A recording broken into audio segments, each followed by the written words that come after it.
Hi friends, మన ఈనాటి వీడియోలో మనం తెలుసుకోబోతున్నటువంటి అంశం ఏంటంటే భూమి యొక్క భ్రమణం, పరిభ్రమణం, దాని ప్రభావం అంటే భ్రమణ పరిభ్రమణం వల్ల ఏర్పడేటువంటి పరిస్థితుల గురించి తెలుసుకుందామండి. భూమి రెండు రకాల చలనాలు కలిగింది. అవి భూభ్రమణం, భూపరిభ్రమణం అని చెప్పచ్చు. ఇప్పుడు భూభ్రమణం అంటే ఏంటంటే భూమి తన అక్షంపై తన చుట్టూ తాను తిరగడం, మనం చేసే ఆత్మ ప్రదక్షిణం లాంటిది. దీన్ని భూభ్రమణం అంటారు. అంటే భూమి తన చుట్టూ తాను తిరగడం, అంటే మన చుట్టూ మనం తిరగడం అండి. దీన్నే ఆత్మ ప్రదక్షిణం లాంటిది. అంటే భూమికి అది ఆత్మ ప్రదక్షిణం కాబట్టి దీన్ని ఏమంటారంటే భూభ్రమణం అని అంటారు. భూమి తన చుట్టూ తాను తిరుగుతున్నప్పుడు రెండు బిందువులు ఉంటాయి. ఉత్తరాన ఒక బిందువు, దక్షిణాన ఒక బిందువు ఉంటాయండి. అవి వచ్చేసి స్థిరంగా ఉంటాయి. ఎలా ఉంటాయంటే భూమి తన చుట్టూ తను తిరుగుతున్నప్పుడు ఉత్తరాన ఒక బిందువు, దక్షిణాన ఒక బిందువు, ఇవి స్థిరంగా ఉంటాయి. ఉత్తరాన ఉన్న బిందువును ఉత్తర ధ్రువం అంటారు. దీన్ని ఏమంటారంటే ఉత్తర ధ్రువం అంటారు. దక్షిణాన ఉన్న బిందువును దక్షిణ ధ్రువం అంటారండి. ఈ ధ్రువాలను కలుపుతూ భూనాభి గుండా గీసే ఊహారేఖను అక్షం అంటారు. ధ్రువాలను కలుపుతూ భూమి నాభి అండి. ఇది భూనాభి గుండా గీసే ఊహారేఖను ఏమంటారంటే అక్షం అని చెప్పచ్చు. భూమి ఒకసారి తిరగడానికి 24 గంటలు పడుతుందండి సమయం. అంటే 23 గంటల 56 నిమిషాల 4 సెకండ్లు అని చెప్పచ్చండి. దీన్ని దినచలనం అని కూడా అంటారు. మనకి ఇక్కడ బిట్టులో భూభ్రమణం అని కాకుండా దినచలనం అని కూడా మన కాంపిటేటివ్ ఎగ్జామ్లో అడిగే అవకాశం ఉందండి. దినచలనం అంటే ఏదో కాదు, భూభ్రమణమే. సో టైమింగ్ ఎంత పడుతుందంటే 23 గంటల 56 నిమిషాల 4 సెకండ్లు పడుతుంది.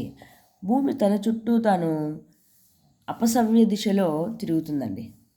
భూమి తన చుట్టూ తాను ఏ దిశలో తిరుగుతుందని బిట్టి వస్తే అపసవ్య దిశలో తిరుగుతుంది. ఇక్కడ అపసవ్య దిశ అంటే ఏంటంటే పశ్చిమం నుండి తూర్పు తిరుగుతుంది భూమి. దీన్నే భూభ్రమణం అని అంటారు. భూభ్రమణంలో భూమి ఏ దిశలో తిరుగుతుందంటే అపసవ్య దిశలో తిరుగుతుంది. టైమింగ్ ఎంతంటే 23 గంటల 56 నిమిషాల 4 సెకండ్ల సమయం పడుతుంది. ఇక్కడ మనకు పిక్చర్ చూపించాడు చూడండి. ఇది మనము ఉత్తర ధ్రువం, దక్షిణ ధ్రువం, భూమి తిరిగేటువంటి నాభి.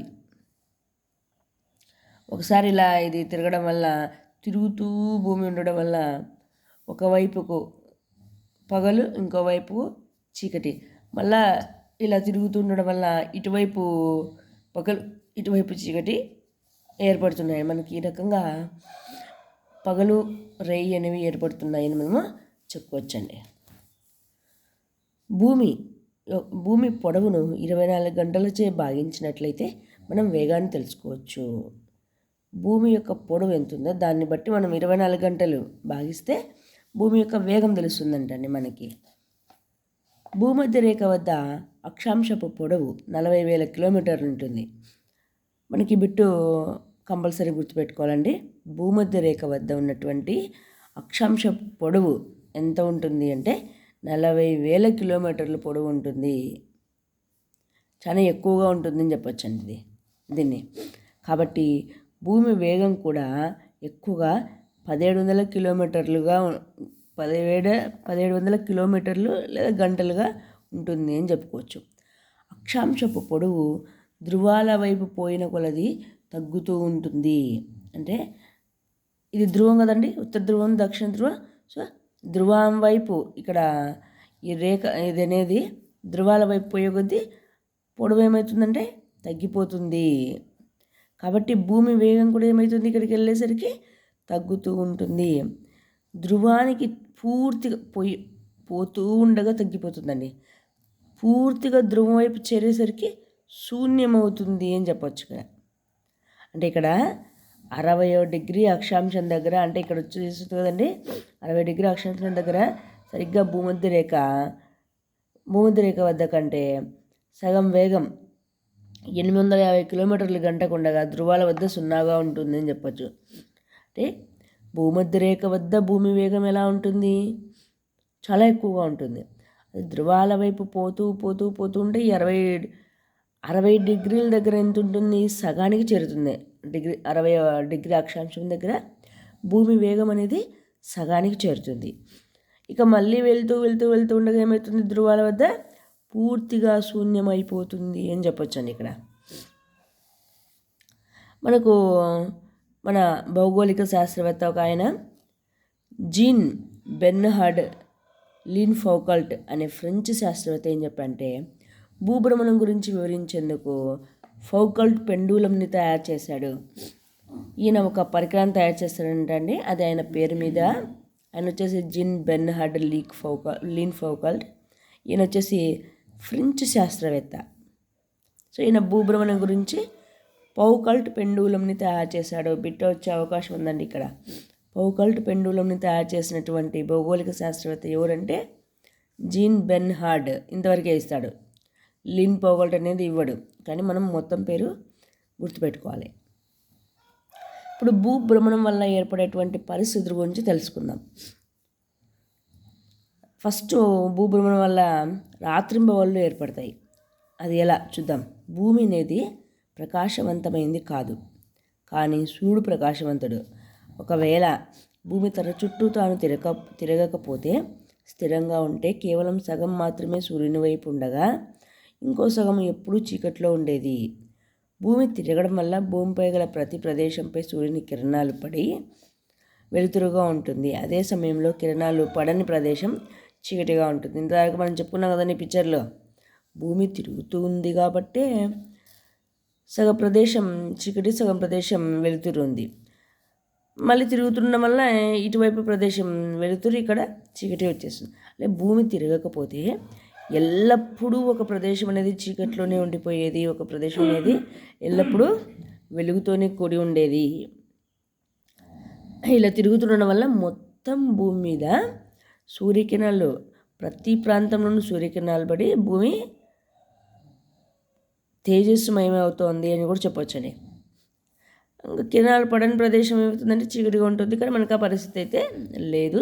తిరుగుతున్నప్పుడు మాత్రం, భూమి తిరుగుతున్నప్పుడు ఒక ప్రదేశం చీకటి, ఒక ప్రదేశం వెలుతురు ఉంటుందని. ఇక మనకు ఏర్పడే పరిస్థితుల్లో రెండో పాయింట్ ఏంటంటే పవనాలు, సముద్ర ప్రవాహాల దిశలో మార్పులు. భూభ్రమణం వల్ల వాయు, నీటి ప్రవాహ దిశ కొరియాలిస్ ప్రభావంతో మారుతుంది.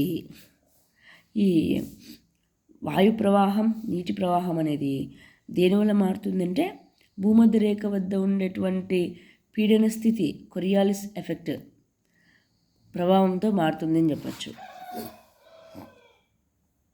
ఈ మార్పు ఉత్తరార్ధగోళంలో కుడివైపుకి, దక్షిణార్ధగోళంలో ఎడమవైపుకి ఉంటుంది. దేని మార్పు? కొరియాలిస్ ఎఫెక్ట్ యొక్క ప్రభావం. ఇక ఉదయం, మధ్యాహ్నం, సాయంత్రం ఏర్పడుట ఎలా అంటే భూమి భ్రమణం చెందటం వల్ల సూర్యుని వైపు ఉన్న భూమి భాగం ఉదయంగా పరిగణించగా, సూర్యుని కిరణాలు ఎక్కువగా పడితే మధ్యాహ్నంగా, సూర్యుని నుంచి భూమి దూరంగా ఉన్నప్పుడు సాయంత్రం అని కూడా మనం ఇక్కడ చెప్పవచ్చు. ఇక సమంగా ఉన్న ధ్రువ, కొంచెం ఉబ్బెత్తుగా ఉన్న భూమధ్య రేఖ. ఇది ఎలా అంటే భూమి భ్రమణం వల్ల సమతల ధ్రువం ఉండి భూమధ్య రేఖ కొంచెం ఉబ్బెత్తుగా ఉంటుంది. భూభ్రమణం వల్ల జరిగే మరొక మార్పు ఏంటంటే సమంగా ఉన్న ధ్రువం కొంచెం ఉబ్బెత్తుగా ఉన్న భూమధ్య రేఖ. ఎలా ఉంటుంది? భూమి భ్రమణం వల్ల ఏమవుతుందంటే సమతల ధ్రువం ఉండి భూమధ్య రేఖ కొంచెం ఉబ్బెత్తుగా ఉంటుంది అని చెప్పచ్చు. సమయం, దిశల భావన. భూమి ఖచ్చితమైన కాల వ్యవధిలో అంటే 24 గంటల్లో ఒక భ్రమణాన్ని పూర్తి చేస్తుంది. ఈ భ్రమణం పూర్తి చేసే సమయంలో ఉదయం, మధ్యాహ్నం, సాయంత్రం ఏర్పడతాయి. భూమి పశ్చిమం నుంచి తూర్పుకు తిరుగుతుంది. మనం ఇంతగా చెప్పుకున్నాం కదండి, అపసవ్య దిశలో తిరుగుతుంది. ఎలా అంటే పశ్చిమ నుండి తూర్పుకు అని. ఇలా భూమి తిరుగుతూ ఉన్నప్పుడు ఉదయం, మధ్యాహ్నం, సాయంత్రం ఏర్పడతాయి. తిరుగుతూ ఉండగా సూర్యుడు ఉదయించే వైపును ప్రధానంగా తూర్పు దిశగా గుర్తించి దాని సహాయంతో మిగతా దిశలను కూడా మనము గుర్తించవచ్చు అని చెప్పొచ్చాను ఇక్కడ. ఇక మనకు నెక్స్ట్ పాయింట్ ఏంటంటే సూర్యుని కదలిక, చంద్రుడు, నక్షత్రాలు. భూమి పశ్చిమం నుండి తూర్పు దిశకు తిరుగుతున్నప్పుడు సూర్యుడు, చంద్రుడు, నక్షత్రాలు దాని వ్యతిరేక దిశ అంటే తూర్పు దిశ నుంచి పశ్చిమానికి తిరుగుతాయి. మనకి ఇక్కడ బిట్ వచ్చే అవకాశం ఉందండి. భూమి అపసవ్య దిశలో తిరుగుతున్నప్పుడు సూర్యుడు, చంద్రుడు, నక్షత్రాలు తిరిగే దిశ ఏది అంటే మనం ఏమనుకుంటాం, పశ్చిమ నుంచి తూర్పుకి తిరుగుతున్నాయి అనుకుంటాం. అంటే భూమి ఎట్లా తిరుగుతుందో అవే అలాగే తిరుగుతాయి అనుకుంటాం. అలా అయితే కాదండి. దాని వ్యతిరేక దిశలో, అంటే భూమి తిరిగేటువంటి వ్యతిరేక దిశలో సూర్యుడు, చంద్రుడు, నక్షత్రాలు తిరుగుతాయి అని చెప్పొచ్చు. ఇక్కడ వ్యతిరేక దిశ అంటే భూమి వచ్చేసి పశ్చిమ నుంచి తూర్పు కాబట్టి సూర్యుడు, చంద్రుడు, నక్షత్రాలు అనేది తూర్పు నుంచి పశ్చిమానికి తిరుగుతాయి అని చెప్పొచ్చండి ఇక్కడ. ఇక నెక్స్ట్ పాయింట్, భూమి యొక్క అయస్కాంత క్షేత్రం. భూభ్రమణం అనే లక్షణం ద్వారా భూమి అయస్కాంత క్షేత్రం కలిగి ఉంది అని చెప్పొచ్చండి. మన భూమికి అయస్కాంత క్షేత్రం ఉందండి. అదెలా, మనం ఏ వస్తువు పైకి వేసినా తిరిగి అది కిందికి పడుతుంది అనేది మనకు చిన్నప్పటి నుంచి వినే మాట. దానివల్ల మనకు అయస్కాంత స్థితి వల్లనే ఆ రకంగా జరుగుతుందని మనం చెప్పుకుంటూనే ఉన్నామండి. ఇక అలల స్థానంలో మార్పు. భూమి భ్రమణం చెందడం వల్ల ప్రత్యక్ష పరోక్ష అలల స్థానాలు కూడా మారతాయి. సముద్రంలో ఉన్నటువంటి అలలను కూడా భూభ్రమణం అనేది ప్రభావితం చేస్తుంది. అవి ప్రత్యక్షంగాను పరోక్షంగాను కూడా సముద్ర భాగంలో అలల్లో మార్పు వస్తుందట. ఇక తేదీలలో మార్పులు. ఆసియా నుంచి ఉత్తర అమెరికాకు ఎప్పుడైతే ప్రయాణిస్తామో 180 డిగ్రీల రేఖను దాటినప్పుడు మంగళవారం సోమవారం మంగళవారంగా మారుతాయి. కాబట్టి తేదీల్లో కూడా మనకు మార్పు వస్తుంది అని చెప్పొచ్చండి. ఇక నెక్స్ట్ మనము పరిభ్రమణం గురించి తెలుసుకుందాం. భూమికి భ్రమణం కాకుండా మరొక కదలిక ఉంది. దీన్ని ఏమంటారంటే పరిభ్రమణం అంటారు. భూమి తన అక్షంపై తాను తిరుగుతూ సూర్యుని చుట్టూ తిరిగి రావడాన్ని పరిభ్రమణం అంటారు. మనం ఆల్రెడీ భూభ్రమణం గురించి చెప్పుకున్నాం. ఎలా, భూమి తన చుట్టూ తాను తిరుగుతూ ఉంటే భూభ్రమణం, దాన్ని ఆత్మ ప్రదక్షిణం అంటారని అనుకున్నాం.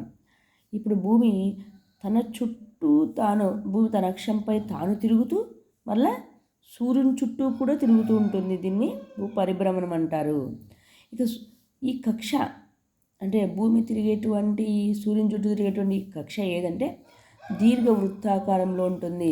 చాలా చాలా ఇంపార్టెంట్ అండి. మనం చిన్న బిట్టు ఇదేమొస్తుంది అనుకుంటాం, కానీ ఇట్లాంటి వాటి మీదే ఫోకస్ చేస్తారు. మనకు డిఎస్సిలో బిట్టు వచ్చే అవకాశం ఖచ్చితంగా ఉంది. సూర్యుని చుట్టూ భూమి ఒకసారి తిరగడానికి పట్టే సమయాన్ని ఉష్ణమండల సంవత్సరం అని పిలుస్తారండి.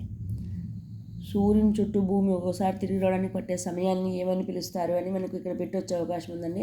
మనం కూడా సంవత్సరం 365 రోజులు కదా, లేదంటే 366 రోజులు ఇలా భావిస్తాము. కానీ ఇక్కడ వచ్చేసి ఒక పేరంటూ ఉంది. దాన్ని ఏమంటారంటే ఉష్ణమండల సంవత్సరం అని పిలుస్తారు. భూమి సూర్యుని చుట్టూ తిరిగి రావడానికి 365 రోజుల 1/4 రోజులు లేదా ఒక సంవత్సరం పడుతుంది. అంటే ఇక్కడ 1/4 అంటే రోజులో ఒక భాగం. ఇక అందువల్ల సాధారణ సంవత్సరానికి మనం ఎన్ని రోజులని తీసుకున్నామండి. వచ్చేసి 365 రోజుల 1/4. అంటే ఇక్కడ ఒక రోజును 4 భాగాలుగా చేసుకుంటే అందులో ఒక భాగం అండి. అంటే 365 రోజులో ఒక భాగం మనకు ఒక సంవత్సరం అవుతుంది. ఈ మిగిలిన 3 భాగాలు ఒక భాగం అన్ని కలిపి మనకు 4 సంవత్సరాలకు ఒకసారి లీప్ సంవత్సరం ఏర్పడుతుంది. ఇక అందువల్ల సాధారణ సంవత్సరానికి 365 రోజులు, మిగిలిన 3/4 వంతు రోజు సంవత్సరానికి 6 గంటల చొప్పున. మనకు రోజుకి ఎన్ని గంటలు? 24 గంటలు. కాబట్టి మనకు రోజును 4 భాగాలుగా తీసుకుంటే అందులో ఒక భాగం 6 గంటలు. సో ఈ 6 గంటలు 4 సంవత్సరాలకు ఒక రోజుగా మారుతుంది. ఈ 4 సంవత్సరాలకు ఒకసారి అంటే 4 సంవత్సరానికి ఒక రోజు కలిపి 366 రోజులుగా పరిగణిస్తారు. దీన్ని ఏమంటారు? లీపు సంవత్సరం అని అంటారు. ఈ సంవత్సరంలో ఫిబ్రవరి నెలలో అదనంగా కలుపుతారు. ఎప్పుడు కలుపుతారు ఈ 6 గంటలు అనేది అంటే ఫిబ్రవరి నెలలో మనకి 29వ రోజు వస్తుంది కదండి, 29 డేటు, అది కలపడం ఆ ఇయర్ లీప్ సంవత్సరం అంటారు. క్రీస్తు శకం సంవత్సరాలను 4తో భాగిస్తే శేషం ఉండనటువంటి దాన్ని లీప్ సంవత్సరం అంటారు. ఇక్కడ క్రీస్తు శకాలను కూడా తీసుకోవచ్చండి. 4తో భాగించడం అంటే 6 గంటల్ని, సో దాన్ని లీప్ సంవత్సరం అంటారు. దీని ద్వారా మనము లీప్ సంవత్సరంలో ఉష్ణమండల సంవత్సరానికి సంబంధించిన క్యాలెండర్ను మనం సరి చేయగలం. ఇక ఉత్తర ధ్రువానికి దాని కక్ష పైభాగంలో ఉన్న స్థలం నుంచి చూసేటప్పుడు అపసవ్య దిశలో కదులుతున్నట్లుగా కనిపిస్తుంది. ఇదే దిశలో భూమి భ్రమణం చెందుతుంది. మనం ఆల్రెడీ భూభ్రమణం గురించి చెప్పుకున్నామండి. అపసవ్య దిశలో తిరుగుతుంది అంటే పశ్చిమ నుండి తూర్పు తిరుగుతుంది అని. దీన్ని మనం భూభ్రమణం అని చెప్తాము. ఇది ఉష్ణమండల సంవత్సరము. ఇక మనకు కక్ష వచ్చేసి దీర్ఘవృత్తాకార కక్ష అని చెప్పుకున్నామండి.